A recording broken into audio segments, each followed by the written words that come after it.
How are my friends? හැමෝම හොඳින් ඉන්නව නේද? ඉතින් ඔන්න හරිම දවසට හරිම වෙලාවට හැමෝම හම්බ වෙන්න ආවා අලුත් මලුත් පාඩමක් තරම්. ඉතින් අද වහින දවසක් වැස්සේ තමයි මේ පාඩම කරන්නේ. දැන් නම් ටිකක් අඩු වුණා.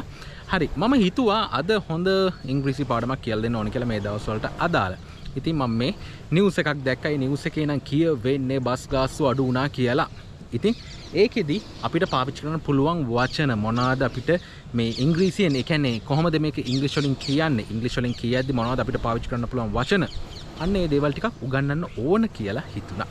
ඉතින් ඒකින්ද අද මම මේ බස් ගාස්තු අඩු වීම ගැන ඉංග්‍රීසි වලින් කියලා දෙනවා පොඩි දේවල් ටිකක්. මේක ෂෝට් ලෙසන් එකක් මේ දේ ඉගෙන ගන්න. හරි බලමු කොහොමද අපි මේ දේවල් ඉංග්‍රීසි වලින් කියන්නේ කියලා. බලන්නකෝ මුල්ම එක the reduced bus fare. bus fare එක කියන්නේ මොකද්ද? bus fare එක කියන්නේ මේ බස් ගාස්තු කියන එක. the reduced ඒ කියන්නේ අඩු උන කියන අදහස.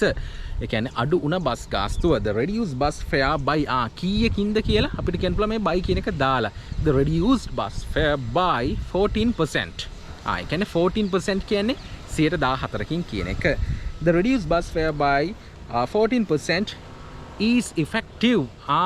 ඒ කියන්නේ ක්‍රියාත්මකයි කියන එක මේ effective is effective එක ක්‍රියාත්මකයිලු from today අද සිට. ඉතින් දැන් මේ වෙලාවේ මම වීඩියෝ එක කරන වෙලාවේ මේ පාඩම කරන වෙලාවේ අතරම් පොද ගහනවා. ඉතින් මම හිතන්නේ ඔයගොල්ලන්ට ඒක බාධාවක් නැහැ. පේනවා ඇති කියන දේවල් ඇහෙනවා ඇති කියලා. නමුත් ඉතින් හරි දවසට හරිම වෙලාවට පාඩම දෙන්න ඕන හින්දා බැස්සේ වුණත් පොද ගැහුවා වුණත් කොහොම හරි මම ලෙසන් එක ෂූට් කරනවා. හරි බලමු.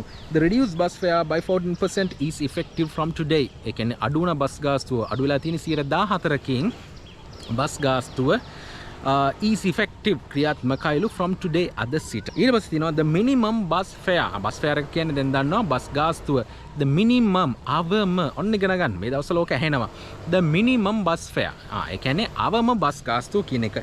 the minimum bus fare කීයට තිබ්බකද බලන්නකෝ. which was 38 rupees. which was 38 rupees. මේ රුපියල් 38ට තිබ්බ අවම බස් ගාස්තුව කියන එක. minimum bus fare which was 38 rupees will be reduced. 38ට තිබ්බ අවම බස් ගාස්තුව will be reduced. අඩු කරනවලු අඩු කරාවිලු. මොකකටද will be reduced මේ passive voice. will be reduced to 34 rupees. 34 rupees from today අද සිට. ඒ කියන්නේ මේ 38ට තිබ්බ එක 34ට අඩු කරනවලු අද ඉඳලා. මේකේ percentage එක වෙනස් වෙන්න පුළුවන්. මම මට හිතෙන percentage එකක් කිව්වේ. නමුත් මේකේ සරල අදහස තේරුම් ගන්න. ඒ කියන්නේ 14කින් අඩු වුණාලු. ඉතින් මේ minimum bus fare එක කියලා තිබ්බේ 38ට. මේ 38ට තිබ්බ එක අඩු වෙනවලු 34ට. ඔන්න ඕකයි සරලම දේ බලන්නකෝ. will be reduced which was 38 rupees. 38ට තිබ්බ අවම bus ගාස්තුව will be reduced to 34 rupees. රුපියල් 34 අඩු වෙනවලු from today අද ඉඳලා. හරි. ඊට පස්සේ තියෙනවා meanwhile මේ අතරතුර meanwhile the private bus unions ඒ කියන්නේ පෞද්ගලික බස් වෘත්තීය සමිති කියන අදහස.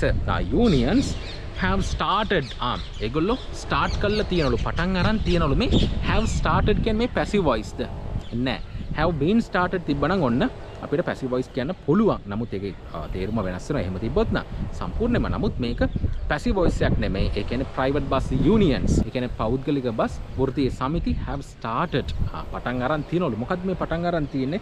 have started a strike. strike එකක් පටන් අරන් තියනවලු. ඒ කියන්නේ බඩ වර්ජනයක් පටන් අරන් තියනවලු. since last night. last night කියන්නේ ඊයේ රෑ කියන එක. since last night. since කියන්නේ මොකද්ද මේ? ඒ කියන්නේ සිට කියන එක. ඊයේ රෑ ඉඳලා ඊයේ රෑ ඉඳලා since last night. ඒකේ තියෙනවා මෙන්න මේක තමයි ලස්සනම දේ ඉගෙන ගන්න. මේක ඕනම තැනකදී අපිට යූස් කරන්න පුළුවන්. based on මූලික කරගෙන පදනම් කරගෙන මූලික කරගෙන based on several issues. ඔයගොල්ලෝ ඔය නිවුස් වලදී එහෙම ඇහෙනවා ඇති ගැටලු කීපයක් මුල් කරගනිමින්. අන්න ඕක තමයි මේ කියවෙන්නේ.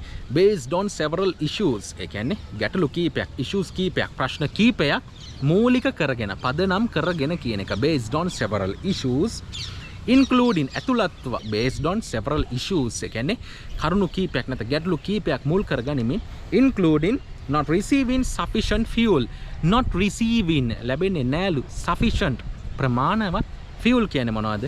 ඉන්ධන කියන එක. ඒ කියන්නේ ප්‍රමාණවත් ඉන්ධන ලැබෙන්නේ නැති එකත් ඇතුළත්ව ගැටලු කීපයක් මුල් කරගනිමින් issues කීපයක් මුල් කරගනිමින් කියන්නේ පදනම් කරගනිමින් මේගොල්ලෝ ස්ට්‍රයික් එකක් ආරම්භ කළා තියෙනලු. කවුද ආරම්භ කළා තියෙන්නේ?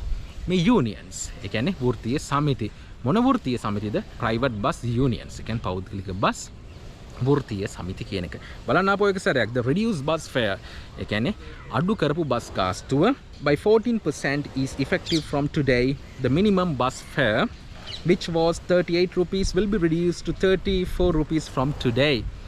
ඊට පස්සේ තියෙනවා meanwhile the private bus unions have started a strike since last night based on several issues including not receiving sufficient fuel. ඉතින් මම හිතනවා මේ අද කියලා දුන්න පාඩම මේ බැස්සේ වුණත් කියලා දුන්න පාඩම ගොඩක් සරලව තේරෙන්නේ නැති කියලා.